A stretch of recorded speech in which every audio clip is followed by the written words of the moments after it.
Hello.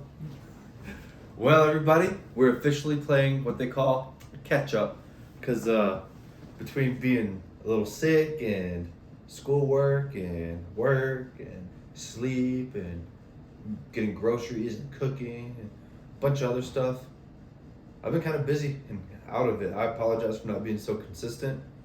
I guess it's life, not everything goes as planned, but I'm not one for excuses, but those are my excuses. Anyway, today we're doing February 8th upload for 2025. We're going to run through numbers 8 through 10. So let's not waste no time. Let's get into this. All right, Numbers 8. This is the arrangement of the lamps. And the Lord spoke to Moses, saying, Speak to Aaron and say to him, When you arrange the lamps, the 7 lamps shall give light in the front of the lampstand. And Aaron did so. He arranged the lamps to face toward the front of the lampstand, as the Lord commanded Moses. Now this workmanship of the lampstand it was hammered gold. It was hammered gold in the craftsmanship. From its shaft to its flowers, it was hammered work, according to the pattern which the Lord had shown Moses. So he made the lampstand. On to cleansing and dedication of the Levites. Then the Lord spoke to Moses, saying, Take the Levites from among the children of Israel and cleanse them ceremonially. Thus you shall do to them to cleanse them. Sprinkle water of purification on them, and let them shave their body, and let them wash their clothes, and so make themselves clean. And so I don't know if that's like their whole body, like their head, their arms, everything, or just like what they mean there. It says, and let them shave all their body. So I assume so. Toe hairs and everything.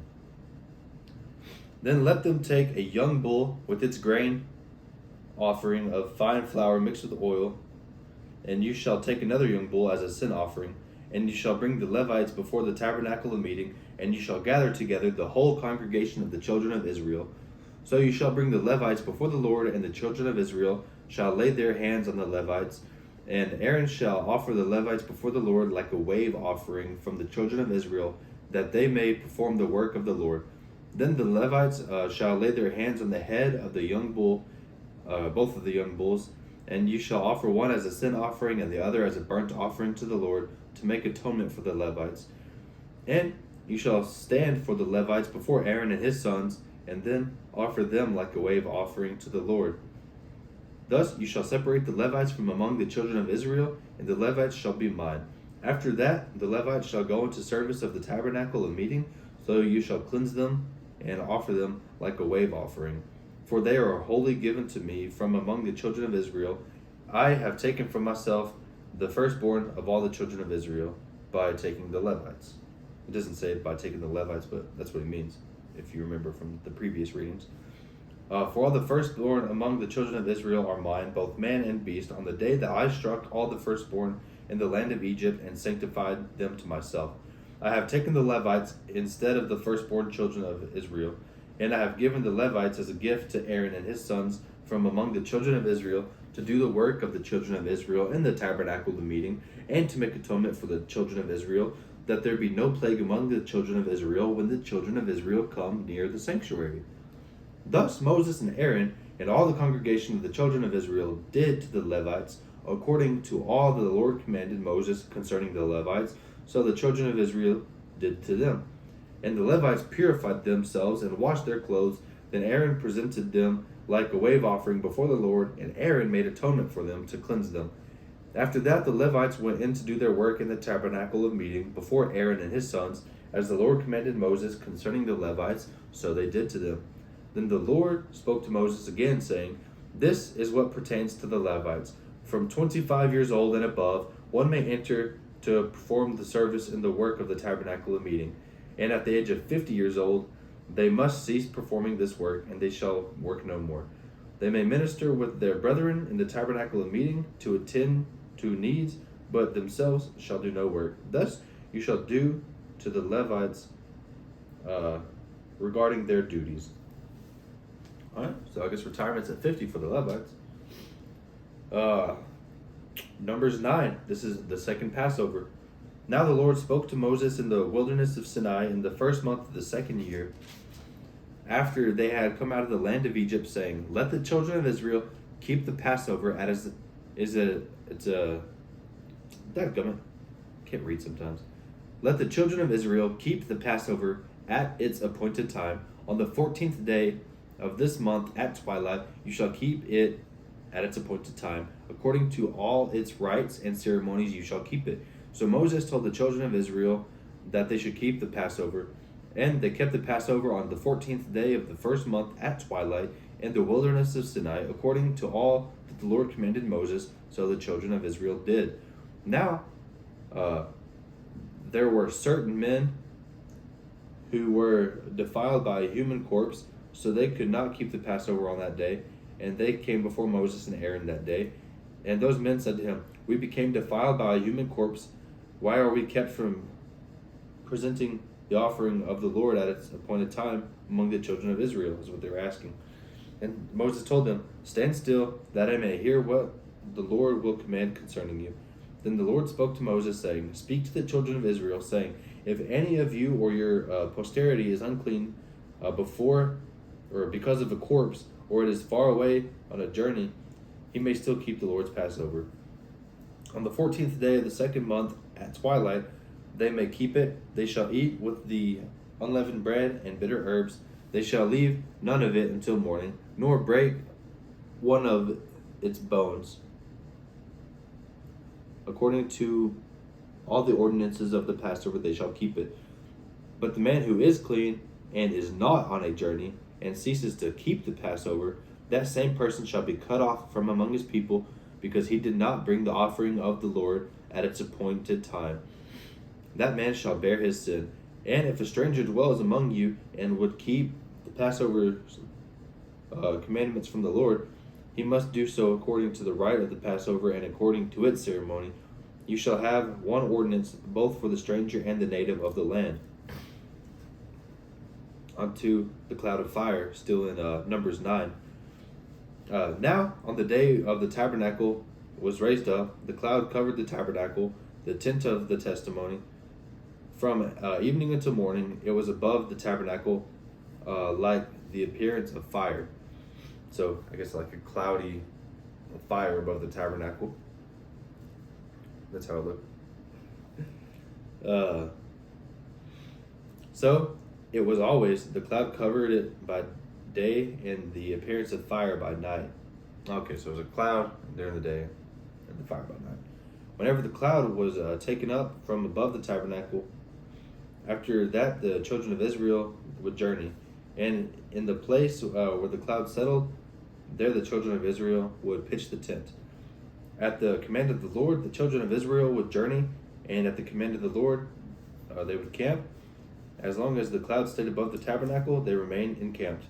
Even when the cloud continued long, many days above the tabernacle, the children of Israel kept the charge of the Lord and did not journey. So it was, when the cloud was above the tabernacle for a few days, according to the command of the Lord, they would remain encamped, and according to the command of the Lord, they would journey. So it was, when the cloud remained only from evening until morning, when the cloud was taken up in the morning, they would journey, whether by day or by night. Whenever the cloud was taken up, they would journey. Whether it was 2 days, a month, or a year, the cloud remained above the tabernacle, the children of Israel would remain encamped in place and not journey. But when the cloud was taken up, they would journey. And at the command of the Lord, they remained encamped, and at the command of the Lord, they journeyed. They kept the charge of the Lord and the command of the Lord by the hand of Moses. All right. On to Numbers 10, 2 silver trumpets. And the Lord spoke to Moses, saying, "Make 2 silver trumpets for yourself. You shall make one of them of hammered work. You shall use the other." Hold on. "Make 2 silver trumpets for yourself. You shall make them of hammered work." Oh, okay. Make both of them of hammered work. "You shall use them for calling the congregation and for directing the movement of the camps." My bad. Sometimes I try to read all animated and then I mess up. So I'll just stick with the script on the words. "When they blow both of them, all the congregation shall gather before you at the door of the tabernacle.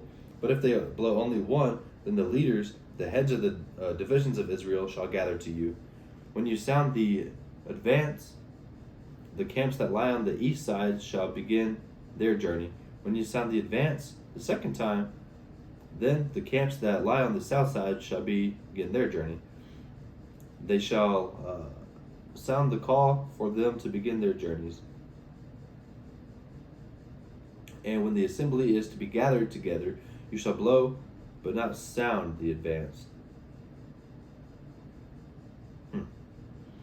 The sons of Aaron, the priest, shall blow the trumpets, and these shall be to you as an ordinance forever throughout your generations. When you go to war in your land against the enemy who opposes you or oppresses you, then you shall sound an alarm with the trumpets, and you will be remembered before the Lord your God, and you will be saved from your enemies. Also, in the day of your gladness and your appointed feasts, and at the beginning of your months, you shall blow the trumpets over your burnt offerings and over the sacrifices of your peace offerings, and they shall be a memorial for you before God. I am the Lord your God. So I don't know exactly these trumpet noises, like if they have different noises or you just make a different sound with them to, call the congregation or just the Israel leaders, or to do the advance of the camps. I'm not sure. It doesn't say really. But on to the departure from Sinai, still in Numbers 10. Now it came to pass on the 20th day of the second month, in the second year, that the cloud was taken up from above the tabernacle of the testimony. And the children of Israel set out from the wilderness of Sinai on their journeys. Then the cloud settled down in the wilderness of Paran. They're finally out of Sinai, it sounds like. And it seems like they've been there in the whole Bible so far. Or, since we learned about them. So they settled in the wilderness of Paran. So they started out for the first time according to the command of the Lord by the hand of Moses. The standard of the camp of the church of Judah set out first according to their armies over the army of Nahshon, the son of Aminadab. Over the tribe of the children of Issachar was Nathaniel, the son of Zuar, and over the army of the tribe of the children of Zebulun was Eliab, the son of Helon. Then the tabernacle was taken down, and the sons of Gershon and the sons of Merari set out, carrying the tabernacle. And the standard of the camp of Reuben set out according to their armies. Over the army was Eliezer, the son of Shedur. Over the army of the tribe of the children of Simeon was Shelumiel, the son of Zuri-Shaddai. And over the army of the tribe of the children of Gad was Eliasaph, the son of Deuel. Then the Kohathites set out carrying the holy things. The tabernacle would be prepared for their arrival. And the standard of the camp of the children of Ephraim set out according to their armies. Over the army of them was Elishama, the son of Amihud. Over the army of the tribe of the children of Manasseh was Gamaliel, the son of Pedazur. And over the tribe of the children of Benjamin was Abidan, the son of Gideoni. The standard of the camp of the children of Dan, the rear guard of all the camps, set out according to their armies. Over their army was Ahiezer, the son of Ammishaddai. Over the army of the tribe of the children of Asher was Pagaliel, the son of Okran. And over the army of the tribe of the children of Naphtali was Ahira, the son of Enan. Thus was the order of the march of the children of Israel according to their armies when they began their journey. Now Moses said to Hobab, the son of Reuel, the Midianite, Moses' father-in-law, he said, we are setting out for the place of which the Lord said, I will give it to you. Come with us, and we will treat you well, for the Lord has promised good things to Israel." And that guy replied and said, "I will not go, but I will depart to my own land and to my relatives." So Moses said, "Please do not leave, inasmuch as you know how we are to camp in the wilderness, and you can be our eyes. And it shall be, if you go with us, indeed it shall be, that whatever good the Lord will do to us, he will do the same to you." So they departed from the mountain of the Lord on a journey of 3 days, and the ark of the covenant of the Lord went before them for 3 days' journey to search out for the resting place for them. And the cloud of the Lord was above them by day when they went out from the camp. So it was, whenever the ark set out, that Moses said, "Rise up, O Lord, let your enemies be scattered, and let those who hate you flee before you." And when it rested, he said, "Return, O Lord, to the many thousands of Israel." All right. So it looks like they're packing up camp, going to the wilderness of Paran. Man. Yep, they told them how to arrange the lamps, and cleansing of the Levites. They gave themselves over to the Lord, and they had the second Passover. So we'll continue on the next upload, Numbers 11 through 13. From there. Thank you. Oh yeah, like, comment, subscribe, please.